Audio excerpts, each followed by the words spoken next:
총 두구두구두구두구두구 얼마 썼을 것 같아? 두구두구두구두구두구두구두구. 그 다음에 또 세 도시의 교통에 대해서 한번 좀 얘기를 해볼까? 교통은 사실 그래도 크게 힘들지는 않았던 것 같아, 그치? 왜냐하면 일단 호이안 같은 경우부터 먼저 말씀을 드릴게요. 저희가 새벽에 도착했기 때문에 공항 픽업을 받았어요. 물론 그랩이라든지 이런 택시를 타고 들어가셔도 괜찮은데 일단 새벽 도착이고 해서 픽업을 받았고요. 그게 아니면 웬만하면 그랩이라는 어플을 까셔가지고 택시를 타고 다니면 굉장히 편합니다. 호이안에서는 또 하나 저희가 또 추천하고 싶은 거 있어요. 저희가 굉장히 사랑하는 자전거. 네. 제가 사실 몇 년 전에 호이안에 왔을 때 서양 사람들이 워낙 자전거를 타면서 여기저기 자유롭게 누비는 걸 보고 그런 로망이 있어가지고 이번에는 꼭 자전거를 타고 한번 호이안을 다녀보자 했었거든요. 대부분의 많은 숙소에서 자전거를 무료로 빌려주기 때문에 자전거 타고 구석구석 골목골목 다니는 그런 여행도 굉장히 추천드리고요. 그리고 호이안에서 이제 저희가 여행 다 끝나고 이제 도시 이동을 해야 되잖아요. 나트랑으로 갈 때는 저희가 슬리핑 버스를 탔습니다. 네, 공포의 슬리핑 버스. 저희가 신투어리스트라는 곳에서 이제 버스 예약을 해가지고 밤 한 6시쯤에 출발을 했어요. 물론 1시간 반 전에 일찍 와서 기다리다가 좀 지치긴 했는데 그때부터 출발을 해가지고 거의 10시간, 11시간 가까이 시간이 걸려서 이제 아침에 도착을 했고요. 네, 저희는 뭐 슬리핑 버스 에어컨이 좀 춥긴 했지만 그래도 뭐 나름 만족하면서 이동을 잘 했었습니다. 네, 그렇게 하고 일단 나트랑으로 왔죠. 나트랑은 그럼 어떻게 돌아다녔지 우리? 나트랑 지금 도시 안쪽에서 다 뭐 먹을 거나 뭐 갈 때 뭐 롯데마트, 핑크마트 다 있으니까 거기다 이제 도보로 이동하기도 수월해서 도보로 다녔지. 그치. 웬만하면 걸어 다니시거나 그랩 타시면은 어디든지 원하는 데를 거의 5,000원에서 10,000원 사이, 무조건 10,000원 미만으로는 거의 웬만하면 갈 수 있었고, 단지 좀 많이 떨어져 있는 관광지 뭐 아이리조트나 이런 데만 조금 더 뭐 비쌌던 것 같고, 웬만하면 저렴한 택시비로 다 다니고 또 걸어 다닐 수도 있었던 것 같아요. 그리고 이렇게 나트랑 여행 끝나고 나서 달랏으로 넘어갈 때는 어떻게 갔었지? 보통 요즘 나트랑에서 달랏 많이 가시니까. 그거는 이제 우리는 이제 그 풍짝 버스라고 슬리핑 버스 타고 갔는데 그거가 이제 되게 편했지 솔직히. 그치. 풍짱, 저희 물론 여러 가지 회사가 있어요. 근데 저희는 풍짱 회사가 가격도 저렴해가지고 풍짱을 이용을 했는데, 또 풍짱을 이용할 때 한 가지 팁은 그겁니다. 나트랑이라든지 달랏이라든지 이런 크지 않은 도시에서는 픽업 서비스가 됩니다. 그래서 힘들게 그랩 타고 그 버스 터미널까지 이렇게 막 짐 메고 이렇게 가실 필요가 전혀 없고요. 풍짱 예약을 할 때 어느 호텔에 몇 시 정도에 이렇게 픽업을 해줄 수 있느냐 하면은 그쪽에서 답이 옵니다. 그러면은 몇 시에 픽업을 갈게 이렇게 서로 확인을 받고 그렇게 픽업을 해서 버스 터미널로 가면은 굉장히 편안하니까 풍짱 버스 이용하시는 분들은 꼭 픽업 서비스, 드랍오프 서비스 이용하시면은 좋을 것 같아요. 네.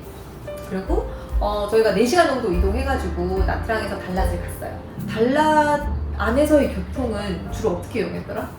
또 거기도 이제 주로 도보로 많이 이동을 하는데 근데 경사가 이제 급하고 이렇게 계단이 많으니까 그게 힘들어서 이제 그랩을 많이 타게 됐죠. 맞아. 사실 뭐 달랏도 엄청 큰 동네는 아니에요. 그래서 웬만하면 뭐 다 걸어서 중심지들은 이용을 할 수 있는데 날도 덥고 또 지치기도 하고 진짜 경사가 너무 많아요. 그래서 좀 힘들기 때문에 웬만하면은 뭐 그랩을 많이 이용하셔도 비용이 해봤자 막 몇천 원 단위로 나오니까 부담 없이 다들 이용하실 수 있고, 그리고 시내는 그렇게 이용하시면 되는데 또 달랏의 유명한 관광지들은 보통 되게 떨어져 있어요. 동쪽에도 있고 막 서쪽에 북쪽에 다 흩어져 있기 때문에 웬만하면 그랩을 이용해서 가시는 게 좋을 것 같아요. 네, 저희도 달랏에서 가장 그랩을 많이 탔던 기억이 납니다. 네. 그리고 시간이 없으신 분들은 저희처럼 뭐 그랩 잡고 기다리고 이러지 마시고요. 아예 프라이빗 투어를 하시는 것도 방법이에요. 네, 예를 들어서 나트랑에서 그냥 하루짜리 당일 투어 다 포함되어 있는 걸 하셔도 되고요. 보통 근데 그런 건 가격이 조금 높긴 하더라고요. 뭐 9만 원대, 10만 원대 이렇게 되는 것 같긴 하는데 그런 걸 이용을 하셔도 되고, 아니면 아예 달랏에 오셔서 12시간짜리 프라이빗 투어라든지 뭐 6시간짜리 프라이빗 투어라든지 이렇게 택시 대절해가지고 하루 종일 같이 다니는 거, 그런 투어를 하시는 것도 괜찮은 것 같아요. 12시간에 저희가 알아봤을 때 보통 한 6만 원에서 7만 원 이 정도 했거든요. 근데 보통 한 차에 한 4명까지 총 탈 수 있으니까 만약에 사람이 여러 명이라면 오히려 그렇게 이동하시는 게 훨씬 비용도 세이브되고 편하게 짧은 시간 동안 여러 군데 다니시면서 구경할 수 있으니까 그 방법도 추천드립니다. 근데 한 가지 뭐 예를 들어서 멀리 새벽에 산마이에 있는 뭐 그런 구름 투어를 새벽에 가신다, 새벽 4시에 출발해서, 이런 것들은 비용이 보통 추가 차지가 붙으니까 이런 것들 예약하실 때 꼭 한번 확인해 보시고 예약을 하시면 또 좋을 것 같아요. 그리고 마지막으로 달랏에서 이제 호치민으로 나올 때는, 이제 달랏에서 호치민 이동할 때는 이때 또한 저희가 풍짱 버스를 탔습니다. 네, 저희가 중간에 탔던 풍짱 버스보다 사실 훨씬 좀 시설이 더 좋았고요, 더 깨끗했고, 그래서 다 좋았는데 다만 이게 원래 한 몇 시간 걸리는 거였지? 한 8시간 정도 걸리는 거였어요. 근데 항상 베트남 슬리핑 버스가 밤에 차가 안 막혀서 그런지 예상 시간보다 너무 일찍 도착하더라고요. 그래서 아침 6시에 도착 예정이었는데 새벽 3시 반에 도착해가지고 저희가 있을 데가 없어서 굉장히 난감했던 기억이 있어요. 그래서 야간 버스 타시는 분들은 이런 부분들도 참고하셔서 일정 짜시면 좋을 것 같습니다. 자, 그럼 여기까지가 베트남 저희가 3개 도시 있었던 곳의 교통이었습니다. 그 다음에 여행할 때 또 중요한 것 중에 하나가 바로 숙박이죠. 일단 숙박이 안 좋으면 그 지역에 대해서 이미지가 안 좋아질 수도 있기 때문에 사실 숙박이 굉장히 중요한데 한국에서 사실 단기로 뭐 한 3박 4일, 4박 5일 오시는 분들은 웬만하면 4성급, 5성급 호텔 가시는 게 제일 짱이에요. 왜냐면 베트남은 4성, 5성급이라고 해도 사실 웬만하면 5만원대에서 10만원대면 해결이 되고 아주 비싼 데 가도 10만원대, 20만원 안팎으로는 다 해결이 되니까 사실 단기로 오시는 분들은 무조건 4, 5성급에 좋은 데 가시고요. 저희처럼 장기 여행 가시는 분들, 비용을 많이 세이브 하셔야 되는 분들한테 저희가 이제 굳이 팁을 드리자면은 사실 동남아 그 어떤 지역보다 베트남은 정말 가성비가 오지는 것 같아요. 진짜. 너무 좋았어요. 왜냐면은 저희가 주로 있었던 곳들도 거의 대부분 저희가 있었던 숙소는 2만원대 또는 3만원대 숙소였었어요. 심지어 조식을 빼고는 16,000원대 이런 숙소들도 저희가 갔었거든요.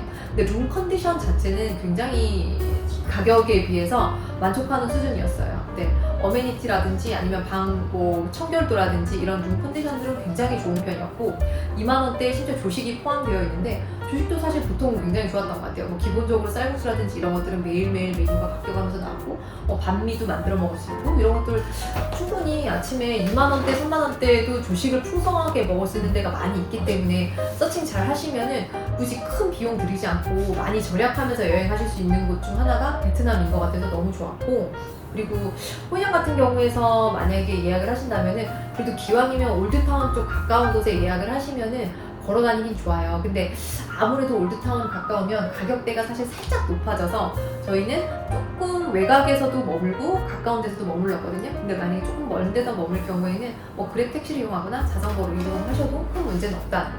또 저희가 약간 그나마 중심가에서 가까운 곳에 머물렀던 숙소 중에서 가성비 괜찮았던 곳이 거의 한 3만원대로 예약했던 것 같아요. 호이안 이모션 빌라라는 곳이 있었거든요. 거기가 나름 가성비도 좋았고 너무 좋았어. 거기는 진짜 룸 컨디션도 너무 좋고 근데 수영장이 엄청 크고 수영장에 바도 붙어 있어가지고 되게 좋았고 그렇지, 맞아. 엄청 깊게 된 수영장에서 너무 좋았어. 그치, 자기는 수영하는 거 좋아하니까 거기 되게 좋아했을 것 같아. 그치? 잉어가 2만원이 있어. 2만원 옷들이 있어가지고 상과 같더라고. 잉어 구경하는 재미도 있습니다. 거기 붕어, 잉어 이런 거 엄청 많아요. 그래서 거기 호이안 이모션 빌라는 한국인 분들도 예전에 꽤 많이 가셨던 것 같아요. 근데 최근에 가신 리뷰가 없어서 저도 살짝 걱정하긴 했는데 그래도 가성비로 봤을 때는 룸 컨디션도 나름 괜찮았고 조식도 굉장히 괜찮았고 또 거기 수영장이나 주변에 이게 풀사이드로 쉴 수 있는 공간들도 괜찮은 편이고 또 올드타운까지도 걸어서 한 10분, 15분 정도면 충분히 갈 수 있어서 저희는 자전거를 타고 다니긴 했지만 어쨌든 굉장히 가성비 만족하는 숙소였던 것 같습니다. 혹시 참고하실 분들은 참고하셔서 예약하시면 될 것 같아요. 그리고 나트랑 같은 경우는 숙소를 추천을 드리자면 여기도 아무래도 중심 쪽에 예약하시면 편하긴 하겠죠. 네. 중심 쪽이 보통 한국인들이 많이 가시는 곳이 레갈리아 호텔 많이 가시고 버거 호텔 많이 가시더라고요. 그 두 호텔도 가성비가 굉장히 좋고 룸 컨디션이 좋다고 들었어요. 또 조식도 괜찮다고 들었고 그래서 그 두 군데 가시는 것도 추천드리고요. 그쪽 근방이 정말 먹거리들이 굉장히 많고 볼거리들이 많습니다. 그래서 저희 숙소는 그쪽 근처로 해서 굉장히 가성비 저렴한 데로 잡긴 했었어요. 근데 거기가 위치가 진짜 먹을 데가 많아서 정말 조식을 그래서 일부러 빼고 했거든요, 저희가. 왜냐면 밖에 나가서 맛있는 거 이것저것 사 먹으려고 조식을 뺐는데 그것도 나름 괜찮은 선택이었던 것 같아요. 맛있는 잘 먹었어. 네, 맛있는 반미도 사 먹고 이것저것 아침에 쌀국수도 먹고 하면서 중심가에 있을 때는 조식 빼고 밖에서 다양한 음식을 먹어보는 것도 좋았던 것 같고 그리고 그래도 나트랑에서 추천할 만한 것은 엄청 맞아요. 보통의 한국 분들은 이제 그 나트랑 중심가에서 많이 머물긴 하는데 사실 저희가 좀 더 좋았다고 생각이 되는 곳은 나트랑 좀 위쪽에 헌총곳이라는 곳에 저희가 한 2박을 했었거든요. 거기 숙소가 사실 앞에 말씀드렸다시피 혼총 비치가 있어요. 그 비치가 굉장히 조용하고 프라이빗하면서 서양 사람들도 많이 있는 그런 분위기인데 마치 정말 외국에 나온 느낌이 물씬 드는 그런 느낌인데 그 숙소 자체도 저희가 한 3만 원대에 예약을 했거든요. 근데 오션뷰는 진짜 오져요. 와, 너무 좋았어. 오션뷰가 정말 너무 좋았고 그래서 기왕이면 한 8,000원 정도 더 주면 오션뷰 갈 수 있거든요. 네, 오션뷰 해봤자 3만 원대, 4만 원대였던 것 같아요. 그래서 거기서 머무시면 앞에 바다도 너무 좋고 또 바다 앞에 그 프라이빗 비치도 무료로 이용을 하실 수 있고 또 조식도 괜찮았던 것 같고 또 직원들도 굉장히 친절해서 좋았던 것 같거든요. 그래서 네, 나바다 비치 호텔이었지 이름이. 나바다 비치 호텔도 가성비 굉장히 괜찮았다. 물론 4성급, 5성급에 10만 원대 더 좋은 데 많이 있습니다. 하지만 저희가 갔었던 한 3만 원대 호텔 중에서는 굉장히 가성비 좋았던 너무 곳이다. 좋았어. 네, 그래서 한번 참고해 주시면 될 것 같습니다. 그리고 달랏 숙소 같은 경우는 너무 예뻐요. 뭔가 정말 유럽 느낌이 물씬 나요. 그러니까 저희도 알고는 있었지만 막상 가니까 우와 진짜 예쁘다 하는 말이 계속 나올 정도로 건물이 너무 예쁘고 아기자기하게 유럽풍으로 지어져 있어가지고 숙소를 고르실 때도 아마 고르신 재미가 있을 거예요. 숙소 외관도 되게 유럽풍으로 예쁘고 또 안에 인테리어도 되게 아기자기하게 감성한 그런 느낌으로 꾸며진 데가 많아서 그런 곳 예쁘게 찾아서 예약하시는 것도 방법이고 중심가에서 줄 시간을 많이 보내실 분들은 아예 중심가 쪽에 또 한국 그 나 혼자 산다에 나와서 되게 유명해진 호텔이 있어요. 그런 곳에 머무셔도 좋고 아니시면 나는 조금 중심가보다는 좀 멀더라도 뷰가 좋고 좀 쉴 수 있는 곳이 좋다 하시는 분들은 그 중심가 쪽에서 조금 떨어진 곳에 좀 언덕 쪽에 뷰가 좋은 호텔들이 굉장히 많이 있습니다. 그런 곳에서 그냥 숙소에서 좋은 뷰 보시면서 쉬실 분들은 약간 외곽에 있는 숙소도 나쁘지 않을 것 같습니다. 접근이 이제 좀 어려울 수 있는데 그건 다 그랩을 타고 이동하시라. 그랩으로 타면 사실 뭐 몇천 원이면 충분히 이용하실 수 있습니다. 캐리어 들고서 경사를 어떻게 가니 이런 고민하지 말고 그냥 그랩을 타시라. 맞습니다. 여기서는 네, 그랩을 타시면 그냥. 뭐 우리나라 택시비보다는 훨씬 저렴하니까 그랩 타시면 될 것 같습니다. 자, 그럼 이제 저희가 제일 좋아하는 먹거리 편으로 한번 넘어가 볼까? 일단 베트남에서 딱 처음 딱 먹었을 때 이제 호이안 딱 도착했을 때 이제 먹었을 때 두 가지만 먹으면 될 것 같아요. 뭔데? 반새우랑 이제 까오로우가 딱 먹으면 되는데 반새우 귀신. 반새우 귀신. 반새우는 이제 호이안 어디에서 먹어도 다 맛있다. 진짜 다 맛있다. 또 한 4만 동 정도에서 4개 정도 나오는 데가 제일 좀 합리적인 이제 그 가게인 것 같고. 근데 보통 관광객들이 많이 가는 데는 보통 한 8만 동? 그 정도 했던 너무 것 같아요. 비싸요. 2배예요, 너무 2배. 네, 그렇긴 한데 그래도 분위기나 깔끔한 걸 좋아하시는 분들은 또 그런 데서 7, 8만 동 정도 주셔도 충분히 맛있게 들 수 있고 또 로컬 분들이 많이 가시는 데는 4만 동, 5만 동 이 정도 가격에서 많이 드실 수 있는 것 같았어요. 근데 사실 반새우의 제일 핵심은 뭐다? 바삭바삭. 그러니까 빨리 드셔야 돼요. 배달해가지고 드시면 이미 다 식어서 안 돼요. 그래서 방금 딱 나왔을 때 바삭바삭할 때 먹는 맛이 제일 좋습니다. 그 다음에 또 호이안 가면 꼭 먹어야 될 음식 첫 번째. 그게 이제 까오로우인데 까오로우가 이제 족발 소스 묻힌 비빔국수인데 거기서 제일 맛있게 먹는 한 군데가 있는데 그거 진짜 맛있었고. 까오로는 면이 말린 면을 사용해서 굉장히 꼬들꼬들한 그 식감이 되게 특징이라서 네, 족발 소스도 맛있지만 그 겉면의 꼬들꼬들함도 재밌게 드실 수 있을 것 같아요. 그리고 이제 그 호이안에서 딱 하나 더 마지막 반미퐁. 반미가 진짜 맛있는데 워낙 많이 만드니까 되게 진짜 맛있더라고요. 그래가지고 거기가 되게 제일 맛있었던 것 같아요. 반미는 반미퐁이 제일 맛있어요. 사람마다 다 다르긴 하니까 이건 개인적인 의견 참고 부탁드립니다. 호이안에서는 방금 얘기한 까오로우가 현지 음식이니까 꼭 드셔보시고 그리고 또 화이트 로즈 약간 만두같이 생긴 거 있거든요. 그리고 뭐 반새우 이런 것들 많이 드시면은 아무래도 이쪽 지역에서 많이 나는 음식이니까 많이 드시면 될 것 같습니다. 그리고 나트랑에서 이제 한 3-4가지 정도 딱 정리해서 말씀드리자면은 오징어 국수가 있고 하이까이 그거 진짜 맛있고 그리고 이제 두 번 먹었음. 게국수 그 게볼을 넣어가지고 그 시원한 게국물이 들어있는지 국수인데 진짜 맛있었고 그다음에 뷔페도 추천해요. 뷔페도 그 가면은 해산물이 많기 때문에 일단 가면은 뭐 한 2번만 먹어보는 뽑으면 돼요. 솔직히. 네, 바베큐도 많고 그리고 시푸드 바베큐도 많으니까 고기 바베큐도 있고 시푸드 바베큐도 있으니까 그런 데 가셔서 시푸드 많이 드셔도 좋겠습니다. 네. 그리고 이제 근데 달라에서는 냉동이 진짜 맛있었는데 그 맞아, 쌈 고기 맛있었어. 김밥처럼 돌돌돌 싸가지고 이렇게 소스에 딱 찍어서 먹는 건데 되게 맛있었어요. 진짜 네. 메인이 이렇게 돼 있는 거고 길 가면서 먹었던 겜보나 뭐 이런 것들도 수없이 간장렁도 보통 많이 드시고 수없이 맛있는 게 많아요.